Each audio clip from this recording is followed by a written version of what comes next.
Hello and welcome everyone. This is Gerardo Morillo, certified hypnotist, master law of attraction practitioner speaking.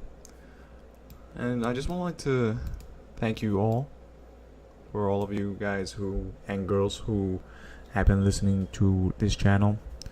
This is a right now this is an intention to all the X-Men out there. You guys and girls know who you are. I'm speaking directly to the Kundalini people right now in this video. If this is not applicable to you, you may not want to listen to this unless you want to partake in the conversation. First of all, I would like to say that I and God are very pleased about all of you guys' performances lately, especially a selected few. I do play favorites, by the way. I have favorites. Some of you guys and girls are very intellectual and learning extremely fast.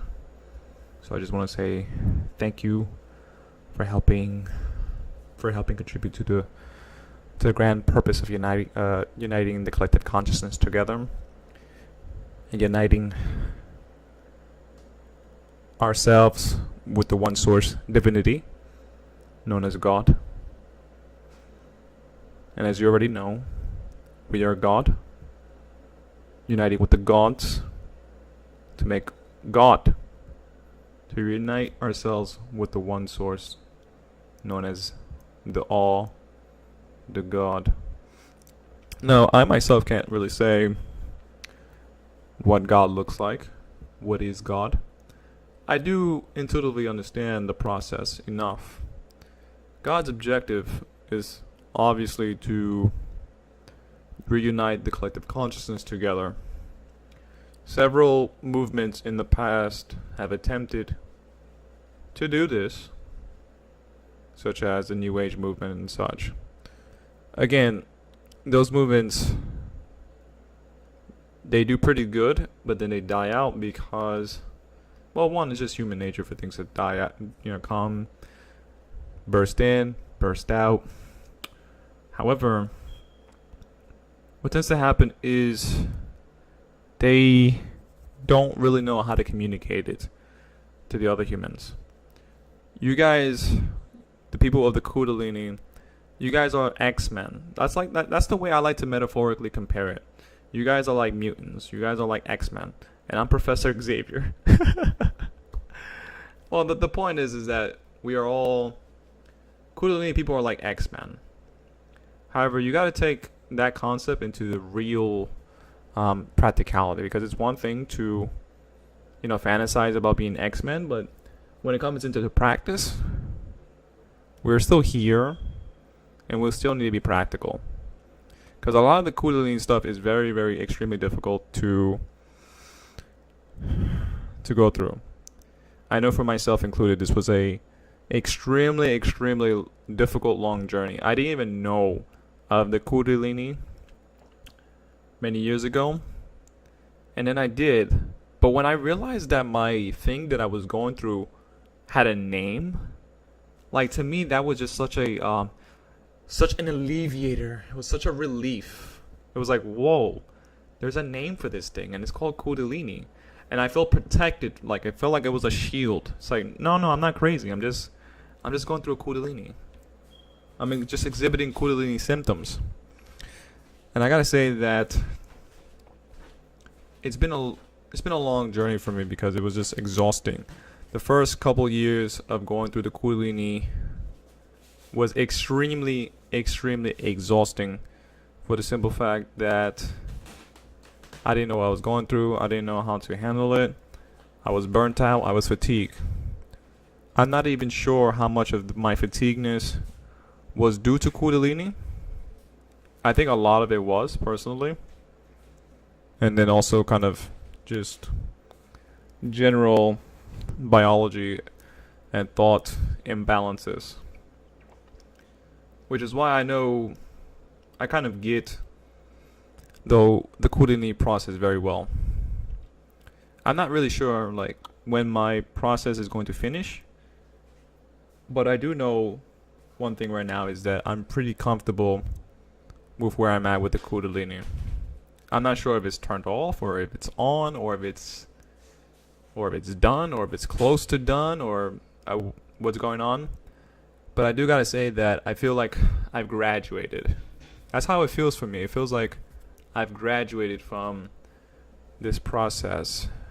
Not like I'm finished, right? Because the Kundalini, it's best to think of it this way. There's multiple levels. There's like 1 out of 1 million. And just because like you graduate to level 1, people get kind of like an ego trip. They get very arrogant because they went from human to level 1 on the Kundalini, which is kind of nonsensical in a way. Really, really funny. The Kundalini is not about displaying arrogance. It's about achieving your highest level of perfection, reuniting yourself, with your spirit, and with the Spirit of God. This is not something that needs to be understood intellectually. All you need to do is simply align yourself with your higher self, clear out all blockages, energy blockages, especially the ones that are lingering from the past.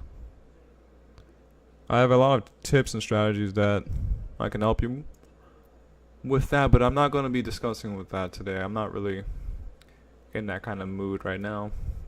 This video is just a kind of a general conversation right now with you and about the Kundalini.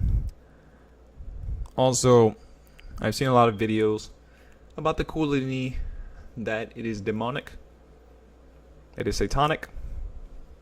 Let me address this. Satanic people or demonic people, first of all, I don't really believe in Satanism the way that they believe in Satanism. First of all, Satanism needs to be rebranded because I hate the word Satanism. Oh my god. They need to change that word so badly. Now, they should just change their name to like transhumanism or I don't know. They just need to change their damn name because Satanism is just, it reeks of demonic, it reeks of evil.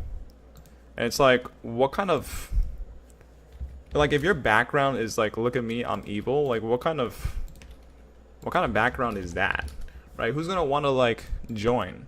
Like if you're demonic, who's gonna want to participate in your club? That's scary, right? Like to join an organization that's satanic. First of all, the philosophy of these people is that they want to transcend the human condition. They want to achieve greatness, and they want to obtain power. They want to be free. That's why they have this. I think of it as another philosophy that, which strangely enough, they incorporate the Kundalini with their philosophy.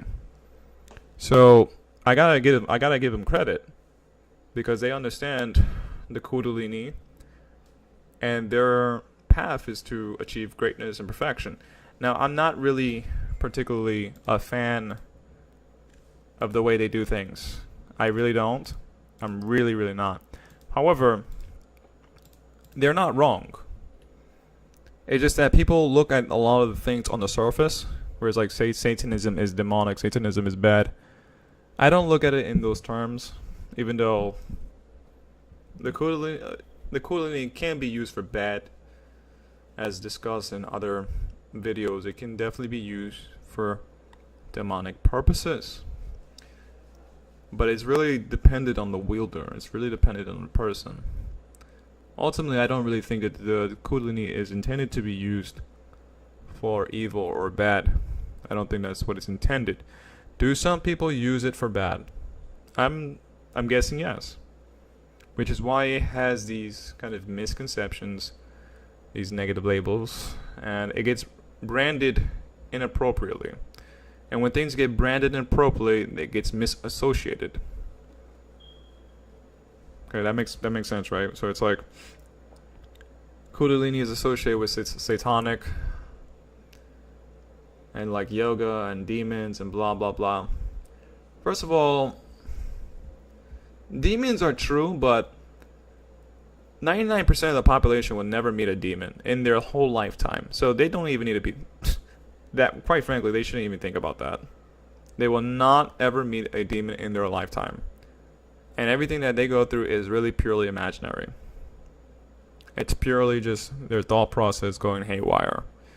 And bad negative thought process. I do believe in demons in a sense where there are certain, entities that once you get into higher frequencies, you're able to tap into other entities. But the way I treat it, it's almost like talking to other human beings. It's like, some people are good, some people are bad, some people are smart, some people are evil, some people are malicious, some people are playful. It's not to say that demons and angels are like us humans. It's to say that they exhibit the same characteristics. Like the same way we call a good guy a good angel, we would say the same thing to a good person. So it's really kind of like the same thing almost, you can say. So I was really upset. I've been seeing videos lately of the Kundalini being associated with evil and Satanism. That is a possible route, but that is not the intention of the Kundalini. At least I don't think so. I think that most of those people, they just don't really fully understand what they're saying. And they go scared. And next thing you know, they start to... They even go back to Christianity. So they try the yoga, they try the Kundalini stuff, and then they go back to Christianity. And that's not really going to give them what they want. That's not really going to give them anything. That's not really going to do anything for them. When they get into Jesus Christ and that Christianity, it's because they get afraid. Sometimes they even had an encounter with a spirit and they get afraid. Some people get so afraid and they start spreading it's not that they're saying lies, but it's like they're saying biased facts. It's biased. And it's really, really bad because then it messes everything up, because then they start to make everything very fear-based. So it's like the Kundalini gets associated with something fear-based. The Kundalini is really supposed to get you to the higher truths, get you to wisdom, get you spiritually aligned with your whole being, with yourself, with your true nature. Okay, and that's what the Kundalini is intended to do. Alright? For some people, I want to ask this question. If the Kundalini is evil, why is it that every human being is born with the Kundalini energy? Right? Why are we born with this energy then? And I'm going to answer this question. For the simple fact that we are created to open up the 7 chakras and reach enlightenment. You can say that when we get put down on earth, we're like a baby. We're naive. We're powerless. We're ignorant. And we could even say that our purpose is to figure life out.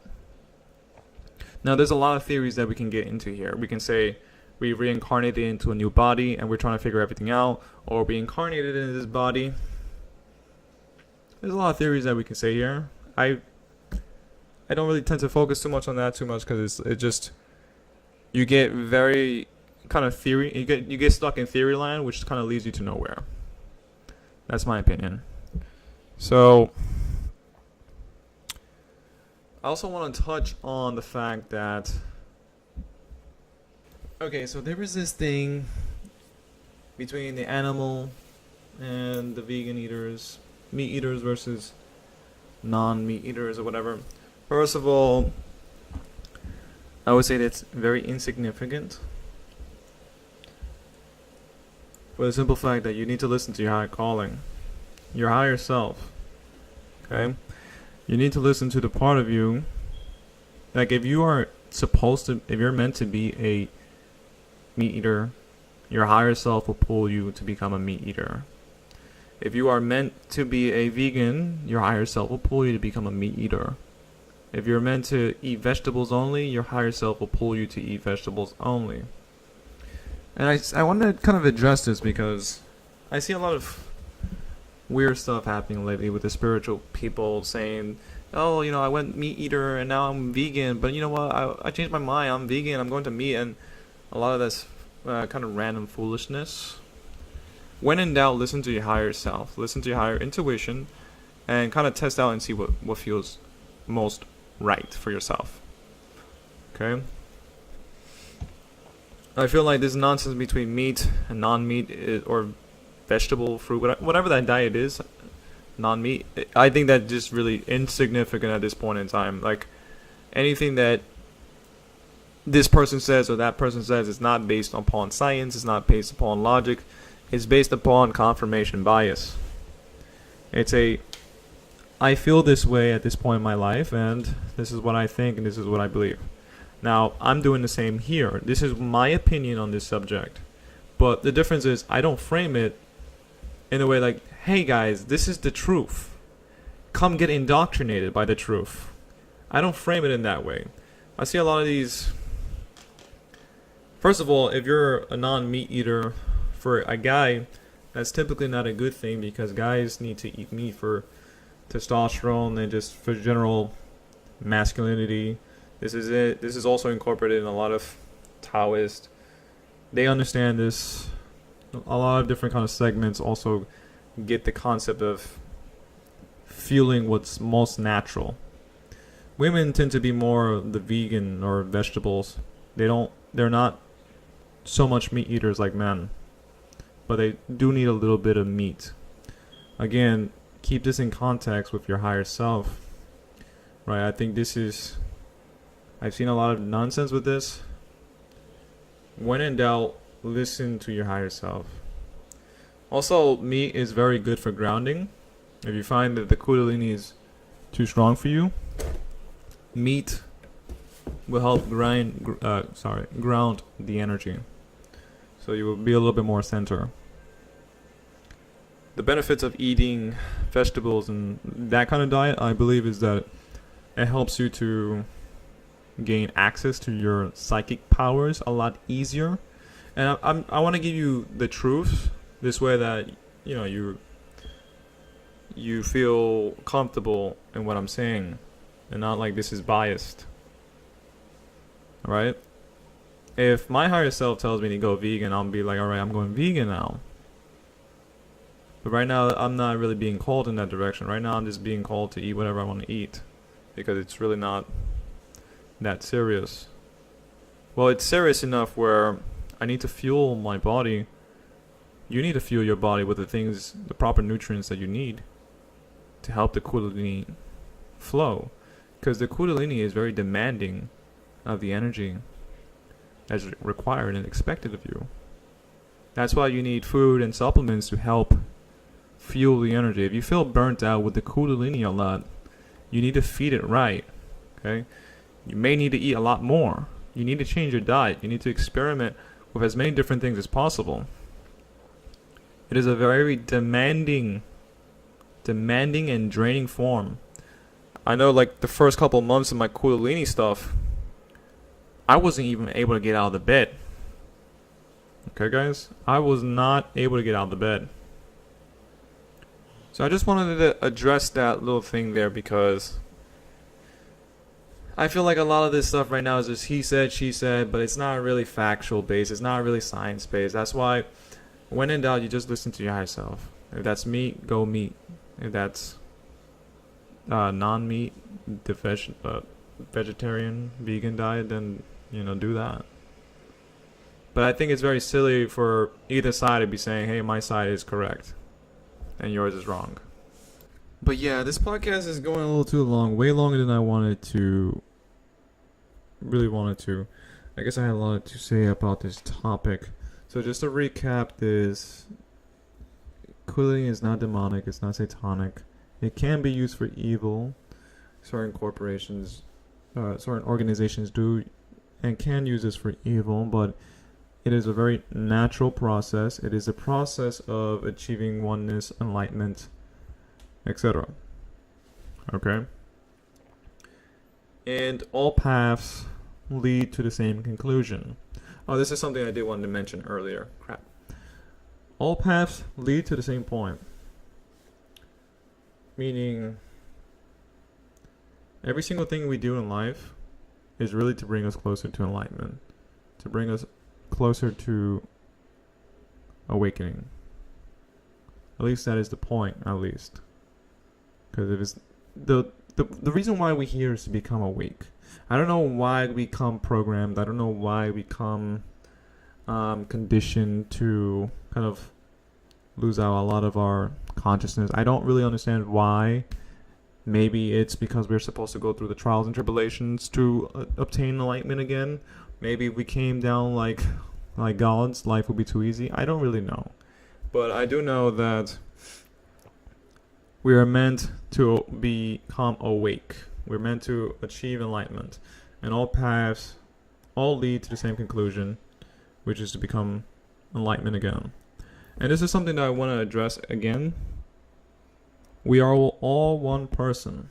We all embody the spirit known as God, or whatever the spirit is, I don't really know, but we're all the same person.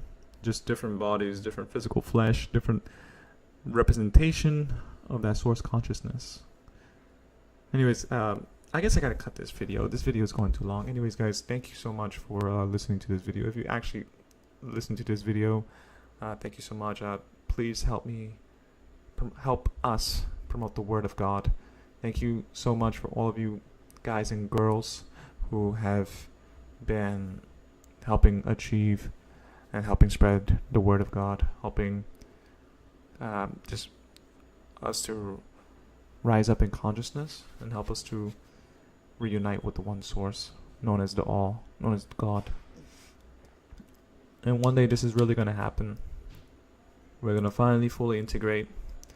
Many people in the past have failed, and they failed because they do not understand how to speak the English language in a way that communicates their idea and also that moves other people. That's why we need to band together. This is Professor Xavier speaking. Thank you, X-Men. Just joking. Thank you guys for listening. Thank you guys for watching. Until next time. See you soon.